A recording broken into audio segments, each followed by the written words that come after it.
คุณผู้ชมครับเรายังคงต้องเตรียมการรับมือกับอิทธิพลของซุปเปอร์ไต้ฝุ่นมังคุดนะครับทางอธิบดีกรมอุตุนิยมวิทยาเนี่ยบอกชัดเจนเลยว่าหลักๆแล้วที่จะตกหนักก็คือเหนือกับอีสาน 60-80% ของพื้นที่แล้วก็จะตกยาวไปจนถึง 22 กันยายนนี้เลยนะครับคุณผู้ชมส่วนภาคใต้ก็เช่นเดียวกันฝั่งตะวันตกเนี่ย 60-80% ของพื้นที่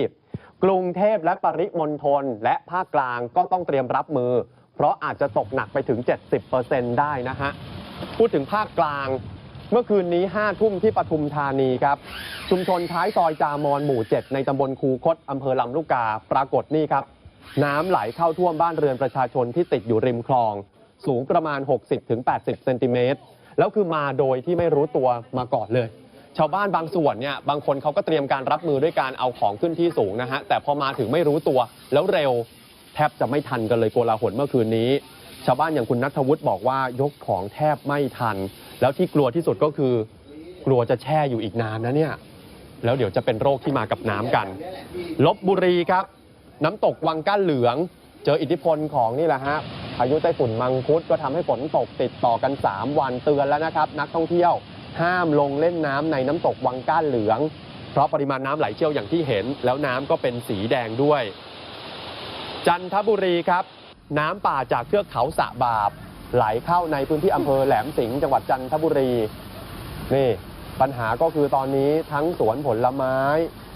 ทั้งข้าวของที่อยู่ในบ้านเก็บกันไม่ทันโดยเฉพาะชาวบ้านริมถนนสุขุมวิทตั้งแต่ปากทางเข้าน้ำตกพลิ้วจนถึงเส้นทางมุ่งหน้าจังหวัดตราดน้ำสูง 30-40 เซนติเมตรนะครับสตูลครับสตูลเนี่ยอย่างที่เล่าไปจะมี2 จุดที่กังวลกันก็คือที่อำเภอควนโดนกับที่ตำบลฉลุงอำเภอเมืองควนโดนเนี่ยตอนนี้ระดับน้ำเหลือเพียงเล็กน้อยแล้วนะฮะถ้าหากว่าฝนไม่ตกซ้ำลงมาน้ำก็น่าจะลดลงได้ซึ่งคาดว่าวันนี้สถานการณ์น่าจะคลี่คลายที่ควนโดนส่วนที่ฉลุงเนี่ยยังน่าเป็นห่วงอยู่ครับ14 หมู่บ้านเพราะลักษณะเป็นคอขวดการระบายน้ำก็ทำได้ช้านะฮะเจ้าหน้าที่ทหารลงพื้นที่ไปช่วยเหลือชาวบ้านส่วนที่ระนองครับเมื่อวานนี้บอกไปว่าน้ำป่าไปกัดเซาะคอสะพานสุดท้ายคอสะพานขาดแล้วครับพอขาดเนี่ยตำบลราชกรูดครับก็เลยไม่รู้จะทำยังไงกันเพราะว่าหมู่บ้านนกงางถูกตัดขาดอยู่ตอนนี้นะครับนอกจากนี้น้ำยังเข้าท่วมเลือกสวนไร่นาของชาวบ้านด้วยพืชผลทางการเกษตรก็เสียหายครับ